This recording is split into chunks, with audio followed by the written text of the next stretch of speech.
So this is the first game that requires a hardware level of ray tracing support to run, which means all GPUs prior to NVIDIA RTX 20 series or Radeon RX 6000 series are completely locked out, theoretically. The RTX 20 series cards were released back in September 2018, so it seems that it makes sense that modern games are not supporting those 8-year-old or even older cards. But the truth is that there are still tens of millions of us still using an aged GPU. For example, one of the most successful GPUs that NVIDIA ever released, the GTX 1080 Ti, is still a perfectly fine GPU that can play everything at 1080p or even 1440p. And you can get one from the used market for no more than $200. If you take a look at the AMD side, it is even worse. The first Radeon RX 6000 card, the RX 6800, was released in November 2020. That was less than 4 years ago. So if you are an AMD user who purchased an RX 5700 XT a few years ago, you are now already abandoned from the latest titles. This whole situation is quite different from back when Alan Wake 2 was released. That game was the first one that required mesh shaders, a technology only supported by RTX 20 series and Radeon RX 6000 series GPUs. However, older cards were still able to run the game at the cost of performance, and months later, the developers were also able to optimize the game for those older cards, and now it runs decently on a GTX 1080 at least. Now with Indiana Jones and the Great Circle, the game just wouldn't start if you are using unsupported cards. My desktop PC is now using an AMD Vega 64, which is of course not a powerful GPU by today's standards. However, it handles every one of the games in my Steam library perfectly fine. For example, Black Myth Wukong, one of the most demanding games to date, is very playable at 1080p low settings. At native resolution, I can get around 60 FPS, and if FSR is utilized, the frame rate can easily go up to 70 or 80 FPS. I have been playing at 1440p with FSR set to 50% for almost 100 hours, and it's been a great experience. So when I learned that my Vega 64 is not able to run the latest indie game at all, I felt very much disappointed. Not that I am remotely interested in Indiana Jones.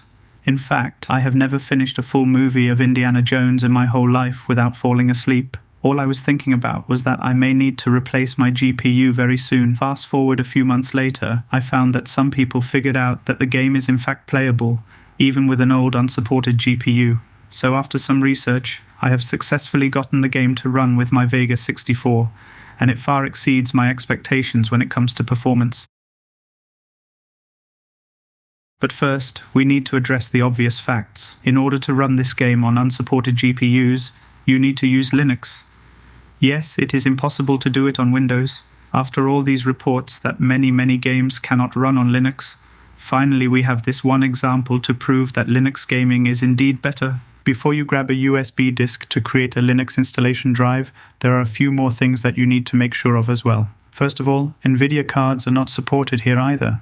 This is because the game is only possible to run on Linux due to the open source AMD driver's ability to emulate ray tracing. It is also maybe possible for Intel cards, but I don't own one to test it. Secondly, not all AMD cards are supported as well.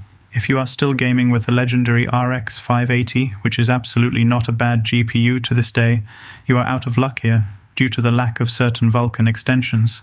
So although in theory the Polaris cards can emulate ray tracing in Linux, they can't run this specific game yet. From my research, only the Vega cards and 5000 series ones are able to run this game without issues. And finally, it is not going to be a plug-and-play experience. Some minor tinkering is needed, and I will show you how to do it now.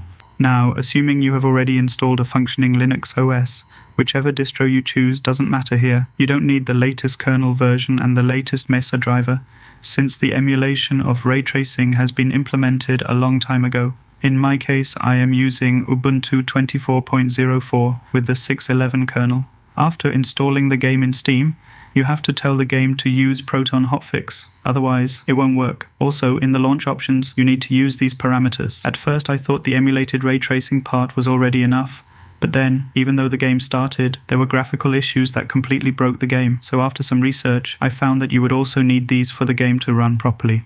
After all these, the game finally runs, and it runs beautifully.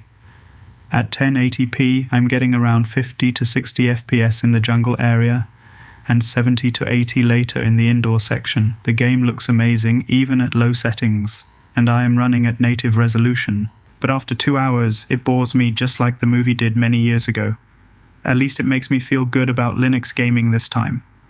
Now, if you are a big fan of Indiana Jones and you don't have the budget for a new GPU, I have no doubt that you are going to enjoy this game, thanks to the magic of open source driver.